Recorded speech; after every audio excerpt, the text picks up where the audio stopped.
Y'all, we got a hurricane, but we gonna dance our way through it. Okay? Dance your way through it. Hey, hey, hey.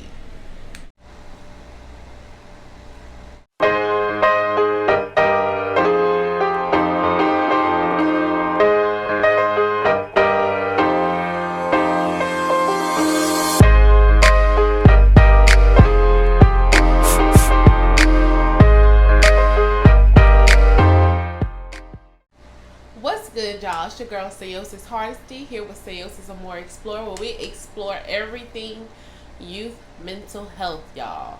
Isn't it exciting? So as you guys can see in my thumbnail, in this video I'll be telling you guys why I chose to use my platform and discover and discuss youth mental health. So first things first, work. You guys, my career consists of me advocating for youth mental health. I've worked for several youth mental health agencies, so that was my bread and butter for a number of years. So when I say I advocated, let's be clear, I am not a professional. I'm not a counselor or any of those things. I am a youth mental health advocate. I advocate. So basically, I would research the things that I knew. I would find things and resources in the community, and I would give it to the child. I will spend quality time and be very consistent with that youth to help them to understand their mind, give them mental clarity, and I will also help the family to engage with that young person that was dealing with those mental health issues, and to, you know, basically figure out a way to work through life with this new condition that they were dealing with. Those jobs were so fulfilling to me because I was able to see these young people's minds be transformed. I was able to see their parents understand new ways to deal with their child that was dealing with that mental health issues. And sometimes it wasn't like, a lot of times it wasn't things that were severe. It was just, sometimes it was court ordered by a child that had behavioral issues in class. All of my kids didn't have super severe mental health issues. It was daily things. This was things that we as adults go through, and I just will help them get through it. And seeing those lives being transformed, y'all, it opened my heart up to the youth. I love the youth, and I have such a heart for them, and I really want to see them thrive. I want the youth to be functioning, productive adult citizens. That's my desire and my dream for the youth now. Another reason why I decided to choose mental health as my niche is because if you look at social media, you look at the news, you look at everything, it's just right now the new normal.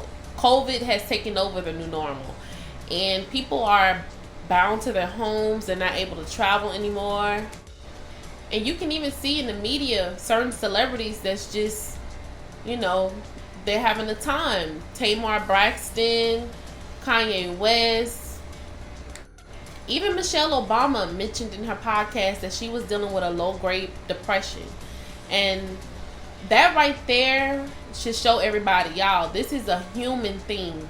It doesn't mean that you're crazy or you messed up because you have a mental health issue. My job here at SaosisAmorExplore is to break that stigma. That's what we're here to do, to break that stigma. The reason why I believe in the black community there's such a stigma, and not even in the black community, but I'm going to speak from my angle because I'm a black woman. In the hospitals, they don't inform us how to take care of our minds. Because if you look at the history of our country, black women were used as basically laboratory rats. They tested our bodies. They felt like we were superhuman, super strong, and we can deal with such trauma to our bodies. And because we endured that, I believe even now, a lot of doctors, especially in the South where I'm at, they don't inform us how to deal with our mind. They don't say, they just chalk it up to us being, you know, extra. But no, mental health is real. It should not be something that you're ashamed of. I'm using my platform to make myself very vulnerable. It hasn't been easy, but I know it's going to make a difference. This is a human thing. It doesn't mean you're crazy. It's a human thing. If you have a brain, if you experience any type of trauma, then your mental health has been affected in some way, because you have a brain and you are human. And that's what happens with humans. When you experience trauma, your brain is affected in some sort of way. You have to be mindful of that. And that's something, like I said before, that's something that we're not taught in the hospitals.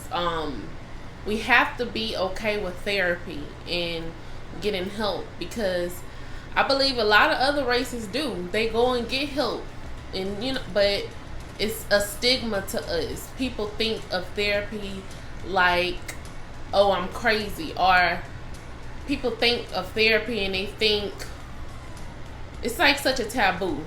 Like, I guess people think that the therapist is gonna tell a business. That's not how they go. They have legal documentation that they have to sign, so they can't say your business. The therapists are listening unbiasedly. They're listening unbiasedly, and we have to be mindful of that. They're not gonna go and tell our business. That would basically sacrifice their entire license, and I don't think we worth the entire license. Them people want their licenses, y'all. They not trying to lose their whole licenses to tell our business, because I really believe that's why a lot of my people, even people in my family, have said that. And we have to break that stigma, because that is not true. Therapy is okay. Getting help is okay. It's all okay. It's okay. Another reason why I decided to use my platform to speak about youth mental health,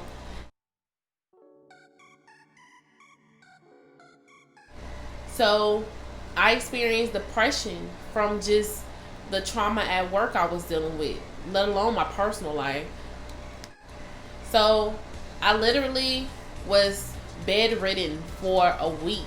I just felt as if I had a dark cloud over me, and I could not get out the bed, y'all. This is no lie. It was hard. And I believe it was because of the constant news I was getting. Every other day it was something traumatic happening with work. And what gave me confirmation that work was affecting me was I joined a Facebook group called Black Girls in Social Work. And someone asked a question about the trauma or the postpartum stress that they... Hey, you guys, I said postpartum stress experience from working PTSD with the job. Not postpartum. PTSD. Now, y'all, carry on. When they asked that question, I was like, because I really thought I was going crazy, but when I joined that group, I was able to see that a lot of social workers deal with it. A lot of people that work out in the field and have to go into so many different homes. When you go into those homes, you can take on that energy if you're not careful. But going into those different homes and dealing with all those different situations, it can cost your mental if you don't get help. You have to be very intentional about just working at those type of jobs. You got to be very intentional, and I wasn't. I also would like to teach the kids how to channel all of their feelings into their art. I feel like I did that as a child, and I taught young youth how to do that. So on this channel, I'm going to teach them how to channel that stuff, all anxiety and depression. Channel it into something beautiful. Channel it into something beautiful. Alright, you guys, those are the reasons why I chose youth mental health as my niche. And if you will, you guys, please subscribe, comment, like, and share this video. So first things first. Work.